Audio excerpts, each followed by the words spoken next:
आजाद हो गया। और 1947 से 1998 तक जब पिताजी पहली बार एमएलए बने तो कई एमएलए आए, उन्होंने अच्छा काम भी किया, मंत्री भी रहे, पर एक भी नई चीज नगरोटा बगुआ में नहीं आई। पिताजी के एमएलए हटने के बाद 5 साल से भाजपा की सरकार है और एक और एमएलए।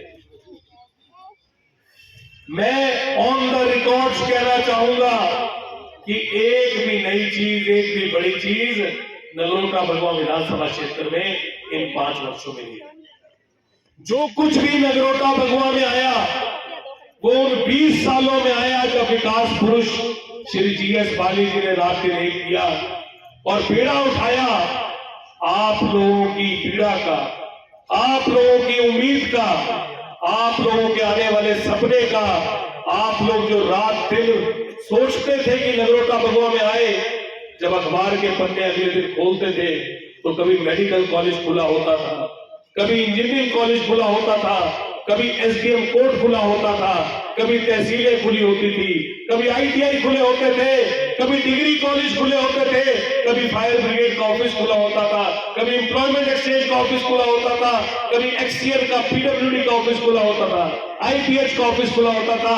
मतलब ऑफिसों पे ऑफिस, बिल्डिंगों पे बिल्डिंगें, medical college, engineering college, school का निर्माण, सड़कों का निर्माण, सड़कों का जाल, पानी का जाल, बिजली के कट लगते थे, बहुत कम वोल्टेज आती थी। पिताजी ने अपनी चिट्ठी में लिखा, मैं पढ़ रहा था, इस थैले में जो मैं एक थैला पढ़ रहा था, यहाँ पे जो एक आदमी लेके आया, उस थैले में लिखा था कि जब मैं इस विधानसभा क्षेत्र में आया तो बहुत कट लगा करते थे, बहुत कम वोल्टेज होती थी। मैंने दर्जनों ट्रांसफार्मर रखवाए और रात दिन परिश्रम किया। ये जो थैला पिताजी ने बांधा था, उस थैले में पीछे लिखा था, आदमी तभी लिख सकता है जब वो काम करता है, जब वो कुछ करके दिखाता है, और आदमी तभी कह सकता है जिसकी कथनी और करनी में फर्क नहीं होता, जो जो कहता है वो करता है। उन्होंने एक ही चीज कही थी और मैं चाहूंगा आप लोग मेरे साथ बोले। उन्होंने कहा था चलेंगे साथ मिलके। मेरे एक दोस्त बोलता था, मनमोहन कटोच यूथ कांग्रेस का अध्यक्ष था, मैं चाहूंगा आप जब मैं बोलूं उसके बाद होए बोले, ताकि पूरा हिमाचल प्रदेश सुन सके कि नगरोटा उठ चुका है अपनी जगह पाने के लिए, अपनी जगह खोजने के लिए और दोबारा से उस जगह पहुंचने के लिए। नगरोटा ने अपनी कमर कस दी है, नगरोटा के नौजवान ने अपनी कमर कस दी है, महिलाओं ने अपनी कमर कस दी है, बुजुर्गों ने अपनी कमर कस दी है। हर एक इंसान जागरूक हो चुका है दोबारा से जीएस बाली जी के पथ चिन्हों पे चलने के लिए और अपनी जगह बनाने के लिए। मैं जो कहूंगा उसके बाद आपने होए कहना है, चलेंगे साथ मिलके, चलेंगे साथ मिलके, तुम्हें चलना पड़ेगा मेरी आवाज बनके, वतन के वास्ते, काम के वास्ते, रोजगार के वास्ते, विकास के वास्ते तुम्हें चलना पड़ेगा, तुम्हें उठना पड़ेगा मेरी आवाज बनके, वतन के वास्ते। थोड़ी जोर से बोलिएगा, चले थे साथ मिलके, चलेंगे साथ मिलके, तुम्हें चलना पड़ेगा, हमें चलना पड़ेगा, हमें हिमाचल प्रदेश में दोबारा से छाना पड़ेगा। क्योंकि जीएस बाली जी जानते हैं कि हर इंसान में जीएस बाली जी बसते हैं। वो हमेशा कहा करते थे, वो हमेशा बोलते थे कि जीएस बाली जी रहे ना रहे, जीएस बाली जी रहे ना रहे, मैं अपने लोगों के दिलों में हमेशा जिंदा रहूंगा। जीएस बाली जी रहे ना रहे, मैं अपने लोगों के विचारों में हमेशा जिंदा रहूंगा। जीएस बाली जी रहे ना रहे, मैं अपने लोगों की कामना में हमेशा जिंदा रहूंगा। जीएस बाली जी रहे ना रहे, मैं आने वाली पीढ़ी की सोच में हमेशा जिंदा रहूंगा। जीएस बाली जी रहे ना रहे, मैं लोगों की आत्मा में हमेशा जिंदा रहूंगा। हमने उनसे सीखा है, उनकी ऊर्जा से सीखा है, उनसे काम करना सीखा है। हमें कोई नहीं पिछाड़ सकता, हम अपनी जगह बना के रहेंगे। आज जब मैं आ रहा था, मैं सोच रहा था कि कहीं न कहीं पिताजी हमसे बिछड़ के चले गए। कहीं ना कहीं पिताजी जब जा रहे होंगे तो सोच रहे होंगे, जब वो जा रहे थे मैंने उनको देखा है, उनकी दिल में, उनकी आत्मा में, उनके चेहरे पे एक पल की शिकन नहीं थी। वो खुशी खुशी जा रहे थे। सिर्फ उनने मुझसे और परिवार को बुला के ये कहा कि मुझे ओबीसी भवन ले जाना, मुझे मेरे नगरोटा वालों के बीच में ले जाना, मेरी कंस्टिट्यूंसी में मुझे ले जाना और चामुंडा जी में जाके मुझे विलीन कर देना। वो एक ऐसे लीडर थे जिन्होंने जाने के बाद भी अपना शरीर अपने विधानसभा क्षेत्र नगरोटा भगवान को दे दिया और हमारे लिए भी एक मापदंड बना दिया कि जब तक हम जिएंगे और जब जाएंगे तो नगरोटा भगवान के बीच में आएंगे और फिर चामुंडा जी करेंगे। एक ऐसा नेता जिसकी सोच ऐसी थी, जाने के बाद जिसने अपना शरीर भी अपने विधानसभा क्षेत्र को दे दिया, वो एक ऐसे नेता थे। और मैं कई बार सोचता हूं कि पिताजी सोचते होंगे और सोच के कहते होंगे कि मैं तुमसे बिछड़ना चाहता हूं। कहीं ना कहीं जो वो चाह रहे होंगे, सोच रहे होंगे कि अब मैं तुमसे बिछड़ना चाहता हूं क्योंकि मैं देखना चाहता हूं तुम मुझे याद किस तरह करते, क्योंकि मैं देखना चाहता हूं तुम मुझे याद किस तरह करते। हमने उनको याद करके दिखाना है। कहीं ना कहीं जो हमसे बिछड़ रहे होंगे वो सोच रहे होंगे कि मैं अब तुमसे बिछड़ना चाहता हूं क्योंकि मैं देखना चाहता हूं तुम मुझे याद किस तरह। उन्होंने हमको ताकत दी है, उन्होंने हमको बल दिया है, उन्होंने हमको शक्ति दी है। हमें अपनी शक्ति को खोना नहीं, हमें रात दिन परिश्रम करना है, हमें रात दिन मेहनत करनी है। आज की सरकार, आज के दिन सरकार ने जिस तरह से रात दिन लोगों के ऊपर कोड़े जिस तरह बरसाए जाते हैं उस तरह का व्यवहार हो रहा है। अगर आप महंगाई को देखो तो अंबर उफान को छू रही है, आप सिलेंडर को देखो तो अंबर को छू रहा है, पेट्रोल डीजल को देखो तो अंबर को छू रहा है। ये कह के आए थे कि हर अकाउंट में 15-15 लाख देंगे, प्रति वर्ष 2 करोड़ नौकरी देंगे, काला धन वापस लेके आएंगे।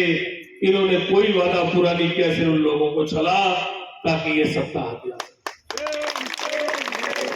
एक इंसान सच बोलता है, एक इंसान काम किया है, काम करेंगे, झूठे वादे नहीं करेंगे कहता है। एक इंसान कहता है पूरे किए हैं पिछले वादे, आगे भी हैं बुलंद इरादे। और दूसरा इंसान कहता है कि मैं तुमको झूठ बोल के ठगूंगा। ये झूठ बोल के ठगने वाली सरकार है।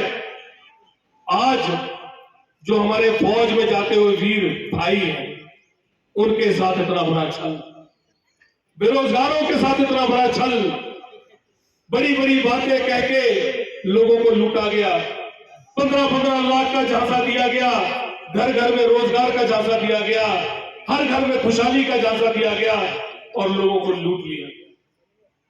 आज ऐसी दमनकारी सरकार से हमको लड़ना है।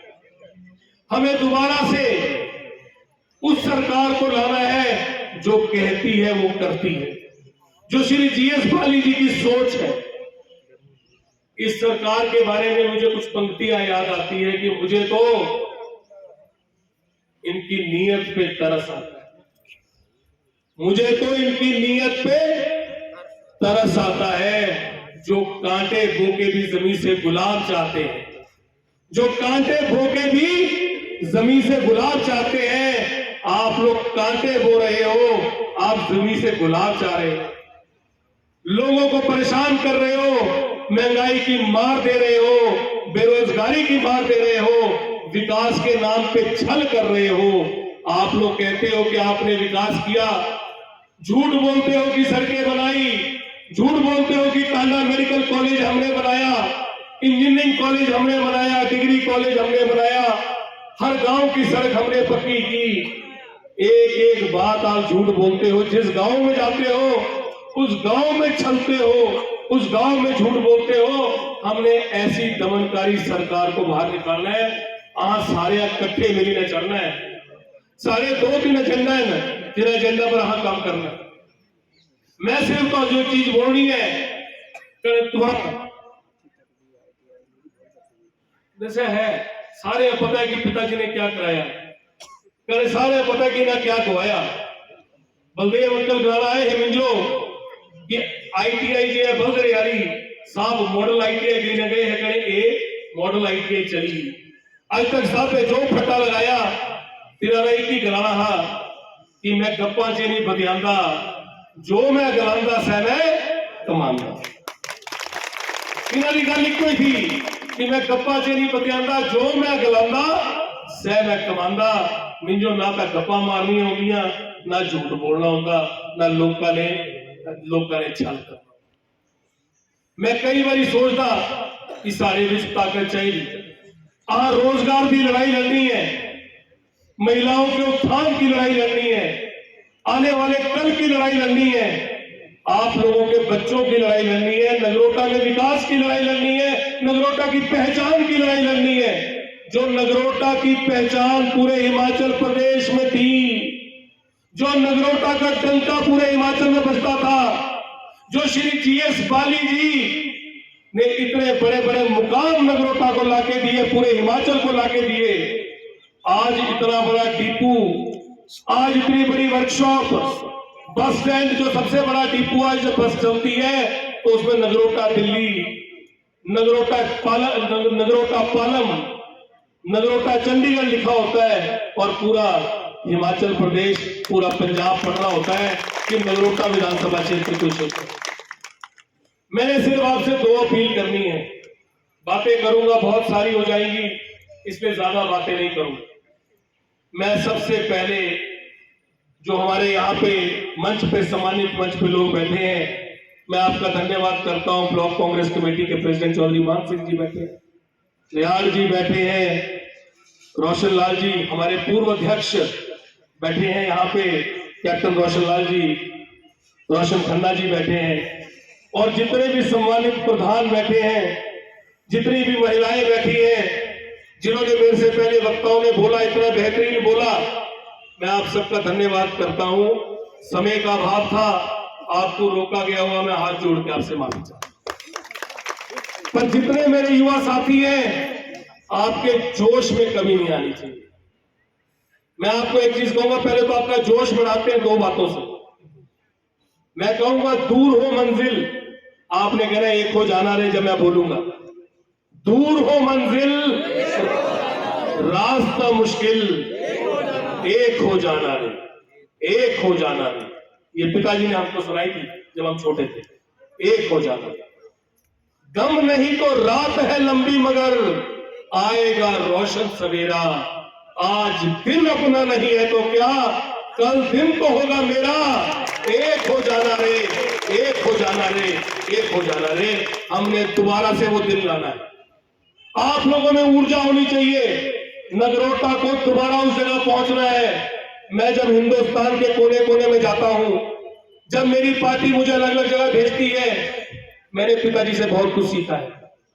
पूरे हिंदुस्तान का सेक्रेटरी हूं सोनिया गांधी जी का सेक्रेटरी हूं कांग्रेस पार्टी का सेक्रेटरी हूं बंगाल का सह प्रभारी हूं इतने बड़े प्रदेश का सह प्रभारी हूं और जब मैं सेक्रेटरी बना था तो मैं यंगेस्ट सेक्रेटरी देश का सबसे नौजवान सेक्रेटरी बना था और मुझे सेक्रेटरी इसलिए नहीं बनाया गया था कि मैं किसी पॉलिटिकल परिवार से था।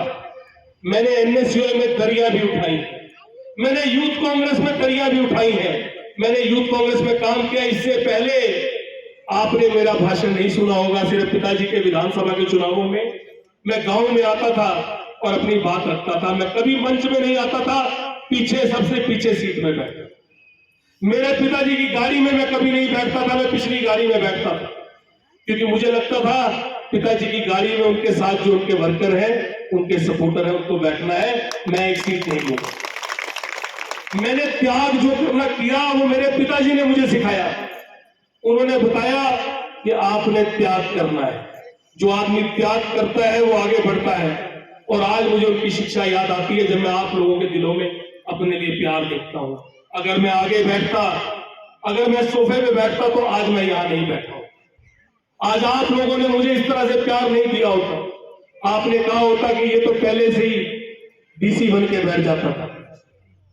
पहले से डीसी बनी ने बेटी हम है जितू भी होते हैं बाली साहब पर मैं कभी नहीं बैठे जितू बाली साहब होते हैं मैं सबके पीछे बैठा हूँ कॉर्नर की चेयर पर से सत्य रंधे हैं जो ब्लॉक वाले सत्य रंधे हैं ये सारे गलांदे हैं कि अगे हुआ मैं गलांदा के मुझे पीछे बहना लिया क्योंकि पिताजी के संस्कार थे कि पीछे बैठा सारे बड़े अगे जगह दिया बड़िया की इज्जत करा जिन्हें बुजुर्ग ने इन्हें सम्मान दिया इन्हें दी उंगली पकड़ी ने चला कने नौजवान का हाथ पीछे तो पकड़ लिया वहां जिंदगी च अगे कामयाबी कने तिना दी शिक्षा देखा ये बुजुर्ग वास्ते सबसे पहले सन तालियां बजानी चाहिए ये जो बुजुर्ग बैठे ने वास्ते तालियां बजानी चाहिए ये तालियां बजा दे इन्हां दी तालियां दी गड़गड़ाहट सबसे ज्यादा होनी चाहिए बुजुर्ग वास्ते पहले तो जोरे दी तालियां बजा महिला वास्ते कने बुजुर्ग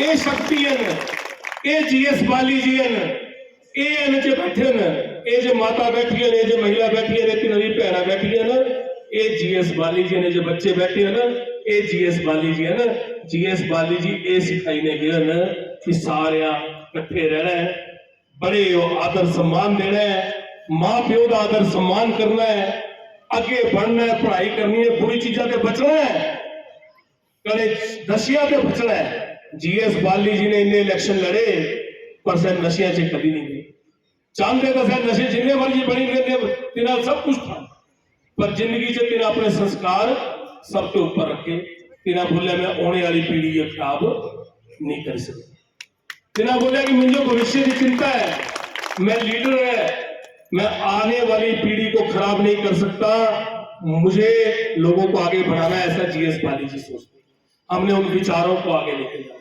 मेरा सिर्फ दो संकल्प आप लोगों से देखिए नगरोटा की बहुत बड़ी पहचान है नगरोटा कॉन्स्टिट्यूंसी जो चौधरी मान सिंह जी भी कह रहे थे सारे वक्ता भी कह रहे थे ठाकुर साहब भी कह रहे थे अपनी स्पीच में नगरोटा कॉन्स्टिट्यूंसी और पत्रकार बंधु जितने सीनियर लोग बैठे हैं आप सब भी मेरी इस बात से पूरी तरह से आप अपनी आपका पूरा उस पर भी आप हाथ उठाए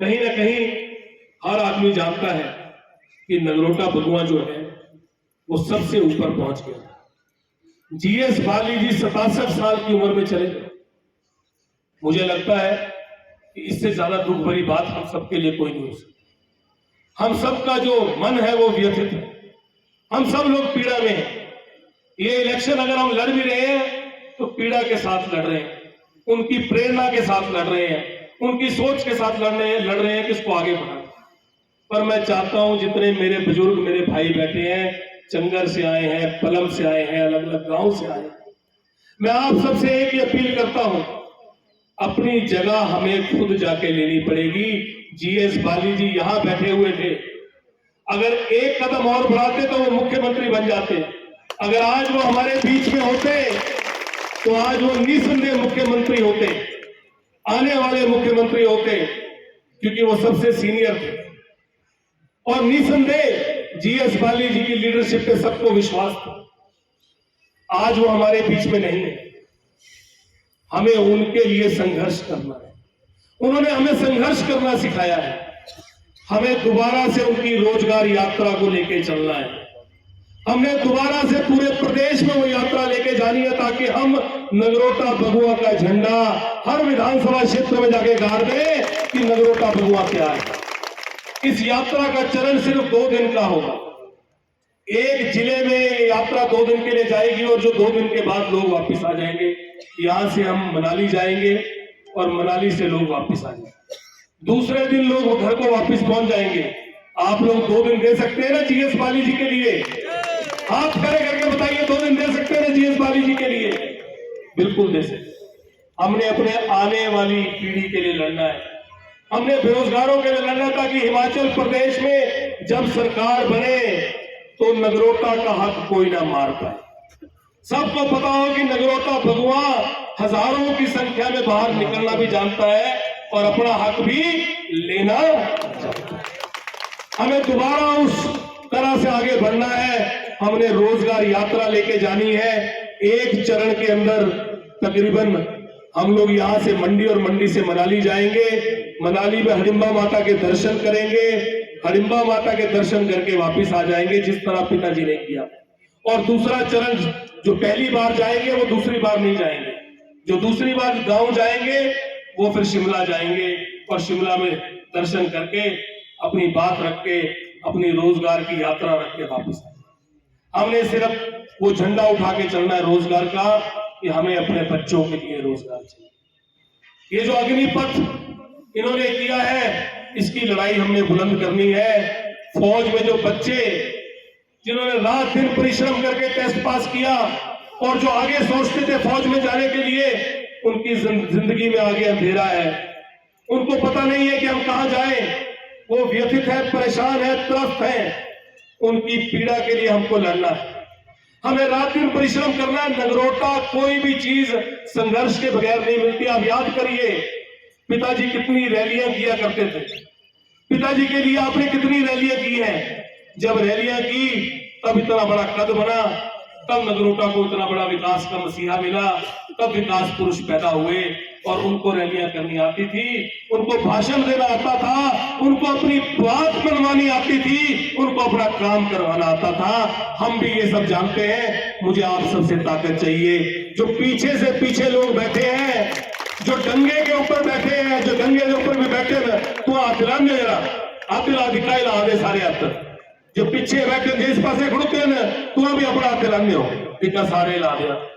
इस पासे जो खड़ोते स्कूटर करने सही अपना आतिलाने हो इतना सारे आतिला दे।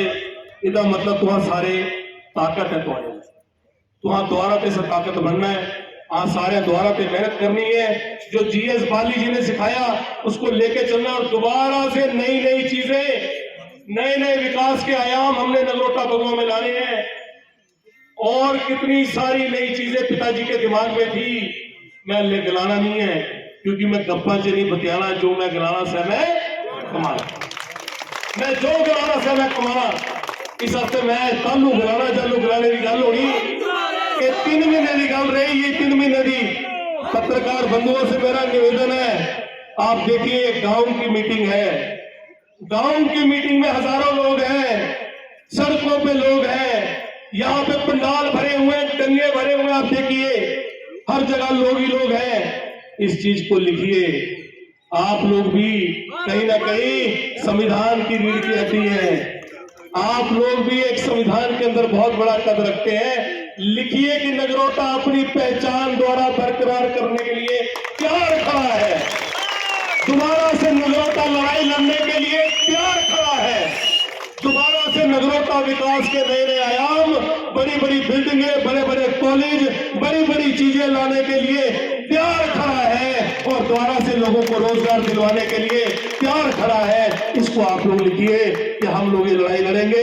अग्निपथ में जो मेरे फौजी भाई जो जाना चाहते थे उनकी लड़ाई को आगे लड़ेंगे। राहुल गांधी जी के सपने को मजबूत करेंगे। श्रीमती प्रियंका गांधी जी के सपने को मजबूत करेंगे। श्रीमती सोनिया गांधी जी, डॉक्टर मनमोहन सिंह जी, पूर्व प्रधानमंत्री जी के सपने को हम नगरोटा वासी मजबूत करेंगे। हम रात दिन मेहनत करेंगे और दोबारा से वो चीज अचीव करेंगे। हम अपने नेता श्री जीएस बाली जी से सिखाए हुए उनके सपने को हम मजबूत करेंगे। हम रात दिन परिश्रम करके जीएस बाली जी के स्वाभिमान को, उनकी इज्जत को दोबारा बरकरार करके उनके सपने को मजबूत करेंगे और रात दिन मेहनत करके दोबारा से वो मुकाम हासिल करेंगे। मेरी आप सबसे आखिरी गुजारिश ये है कि हमने अब खाना खाना है। आप लोग दूर दूर से आए, आपका आशीर्वाद मिला। मैं हाथ जोड़ के अपनी ओर से, अपनी माता की ओर से, अपने पिता की ओर से, अपनी बहनों की ओर से, अपनी धर्मपत्नी की ओर से, अपने बेटे की ओर से और जितना भी मेरा परिवार नगरोटा बगुआ में विधानसभा में मेरे पिताजी का बना है, उनकी ओर से जो यहाँ नहीं पहुंच पाए, उनकी ओर से जो नगरोटा बगुआ हर पंचायत में जीएस बाली जी का परिवार बैठा है, उनकी ओर से मैं आपका धन्यवाद करता हूं। मैं गुजारिश करता हूं कि हम सिर्फ पिताजी के बैनर जो है, कालो भैया कहाँ पे है, कालो भैया ये दिक्कत 30 साल होगी नहीं भी साफे करने तो हूं भी करने है ना। ये साफे का आशीर्वाद है कि जो लोग साफे थे, जो सीनियर लोग, जो बुजुर्ग थे, मैं थोड़ा हाथ जोड़ी में कृतज्ञ है। तुम सारे इज्जत मान देता, तुम सारे दिल में प्यार कर दे। जो आखिरी पंक्ति में आखिरी व्यक्ति बैठे हैं जो बुजुर्ग दूर बैठे हैं वो ये ना समझे कि आप दूर बैठे हैं, आप मेरे दिल में सबसे नजदीक बैठे हैं। जो दूर बैठे हैं, ये जो इस तरफ बैठे हैं या इस तरफ बैठे हैं, मेरे लिए एक समान है सारे। जो इस तरफ बैठा है उसके अंदर उतनी ऊर्जा, उतनी ताकत है, क्योंकि मेरे पिताजी ने हमेशा आखिरी पंक्ति में आखिरी व्यक्ति जो बैठा है उसकी जरूरत, उसकी मजबूरी और उसकी ताकत को पहचाना है। मैं उसी को बरकरार रखते हुए उसी काम को आगे हमने बढ़ाना है।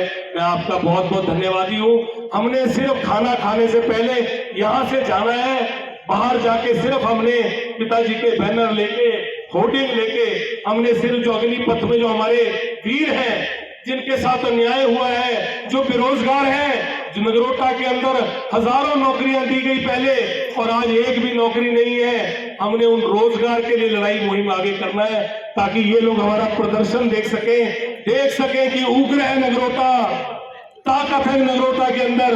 विधानसभा रात दिन मेहनत कर रही है और आगे तत्पर है। चलो भैया, चेक टू एंड बैनर।